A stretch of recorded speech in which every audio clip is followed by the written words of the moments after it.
हर हर महादेव सती। आप सभी का मेरे चैनल लव यू जिंदगी में तहे दिल से स्वागत है। आप सुन रहे हैं अर्चना वर्मा के लिखी हुई कहानी तेरे संग 11 का 91 भाग।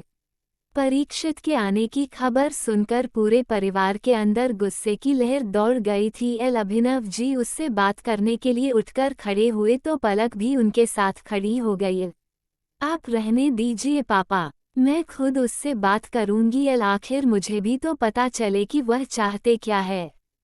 पलक बोली। पलक की इस बात पर सबने हैरान होकर उसकी तरफ देखा। Are you sure? Abhinav ji ने पूछा। पलक ने हाँ में सर हिला दिया। अभिनव जी ने एक हाथ बढ़ाकर पलक को जाने का इशारा किया, लेकिन अभिमान और अभिलाष से दोनों ही अपनी जगह से उठकर खड़े हो गए थे। जरूरत नहीं है उस इंसान से बात करने की और उसे इंसान की बात सुनने की। सीधे उसे खबर भिजवा दो कि कल सुबह उसको डिवोर्स पेपर मिल जाएंगे, सिग्नेचर कर देगा। अभिमान बोला। ऐसी बात नहीं होती है अभिमान, कोर्ट में केस जाने पर भी जज सुलह की कोशिश करेगा। सुप्रिया जी ने समझाते हुए कहा। सुलह की कोशिश वहाँ होती है जहाँ पर गुंजाइश हो। परीक्षित ने कोई गुंजाइश नहीं छोड़ी। अभिलाष बोला। वही तो मैं भी देखना चाहती हूँ भाई कि कोई गुंजाइश न छोड़ने के बाद भी वह यहाँ किस मुंह से आए हैं। पलक ने कहा। और अगर उसने तुम्हारे साथ फिर से कोई बदतमीजी करने की कोशिश की तो? अभिमान यह नहीं चाहता था। उसके दिल और दिमाग में आज भी वह पुरानी बात ताज़ा थी जब फोन पर ही उसकी परीक्षित से अच्छी खासी बहस हो गई थी। उसकी इतनी हिम्मत नहीं पड़ेगी। आप सब मेरे साथ हो ना? पलक ने अभिनव जी का हाथ पकड़ लिया था। अभिनव जी ने पलक के सर पर हाथ रख दिया। मुझे तुमसे यही उम्मीद थी बेटा, हम हर पल तुम्हारे साथ हैं। ये जिंदगी तुम्हारी है और इसका हर एक फैसला तुम्हारा ही होगा। और अगर इस पूरे आत्मसम्मान के साथ जीना चाहती हो तो अपने लिए खुद लड़ना तुम्हें आना चाहिए। हर इंसान को अपनी लड़ाई खुद लड़नी चाहिए। अभिनव जी बोले। जी। पूरे कॉन्फिडेंस के साथ पलक ड्राइंग रूम की तरफ चल दी, लेकिन इधर अभिमान और अभिलाष के दिल में खलबली सी मच रही थी। वह दोनों भी उसके पीछे जाने को हुए। हम चल रहे हैं, पर हम बाहर से ही सारी बातें सुनेंगे, जरूरत नहीं है कि उनके बीच में बोले। अभिनव जी ने अपने दोनों बेटों को समझाते हुए कहा। इन दोनों के गुस्से को देखकर उन्हें डर लग रहा था कि कहीं ये दोनों आज परीक्षित के साथ मारपीट पर ना उतर जाए। पर पापा, आप तो जानते हैं ना कि वह कितना घटिया इंसान है। आपको पलक को उससे बात करने का की परमिशन देनी ही नहीं चाहिए थी। अभिमान परेशान हो रहा था। हाँ पापा, आपका यह फैसला मुझे समझ में नहीं आया। ये बहुत गलत था। अभिलाष बोला। अभिनव जी ने इनकार में सर हिला दिया। तुम लोगों को मेरा पहले का फैसला भी गलत लगा था, लेकिन आज के डेट में पलक को इतना आत्मविश्वास से भरे हुए देखकर मुझे अपना पहला फैसला भी सही लग रहा है। अभिनव जी ने सीढ़ियां उतरती पलक को देखकर कहा। क्या पलक को घर से निकालने का फैसला आपको आज सही लग रहा है? अभिमान और अभिलाष की आंखें छोटी हुई। हाँ, जो भी होता है अच्छे के लिए नहीं होता है। हर एक चीज में ऊपर वाले की कोई ना कोई संदेश छुपा ही होता है। अगर यह 4 साल बीच में पलक की जिंदगी में नहीं आते तो पलक इतनी मजबूती से अपना पक्ष खुद नहीं लड़ सकती थी। सुप्रिया जी, आप मुस्कान का ध्यान रखिए। हम लोग नीचे जाते हैं और कोशिश कीजिएगा कि मुस्कान परीक्षित के सामने ना आए।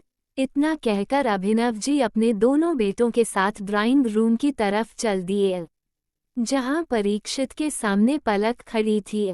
कहिए किस लिए यहाँ आए हैं? आने के साथ ही पलक ने पूछा। परीक्षित, जो कि अभिनव जी का इंतजार कर रहा था और अपने मन में न जाने अपने पक्ष में कितनी दलीलें उनको मनाने के लिए सोच चुका था, पलक को सामने देखकर कुछ हैरान सा रह गया, लेकिन फिर उसके होठों पर एक मुस्कुराहट आ गई।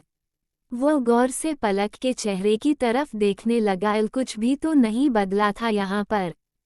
4 सालों में वह छुई मुई पलक आज एक आत्मविश्वासी लड़की के रूप में उसके सामने खड़ी थी। पलक का ये रूप भी परीक्षित को अच्छा लग रहा था, लेकिन परीक्षित की नज़रें पलक को अच्छी नहीं लग रही थी, जिसको देखकर पलक का गुस्सा बढ़ रहा था। किस लिए यहाँ आए हैं? पलक ने अपना सवाल दोहरा दिया। तुम्हें वापस ले जाने के लिए, परीक्षित ने कहा।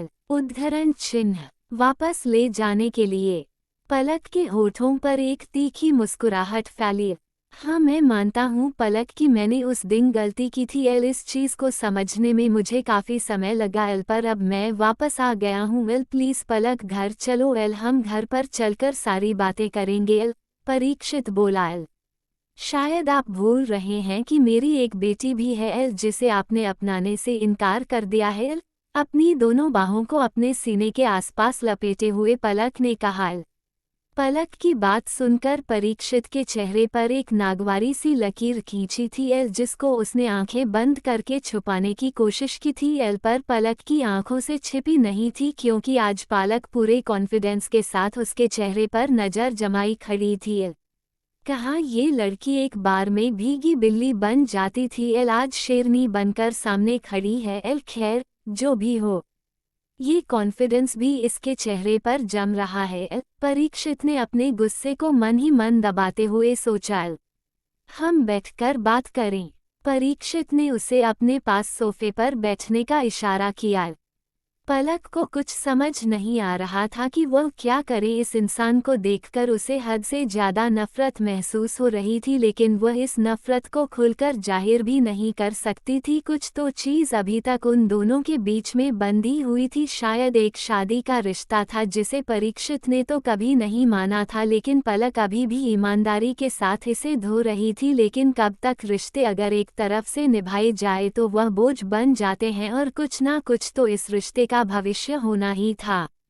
पर फिलहाल में सब कुछ अंधकार में ही दिख रहा था। अपनी जिंदगी की बात होती तो यह अंधकार भी उसे होता, पर अपने साथ साथ अपनी मुस्कान के भविष्य को वह अंधकार में नहीं रख सकती थी। इसलिए ये समय सबसे अच्छा था जब इस बारे में खुलकर चर्चा करी जाए।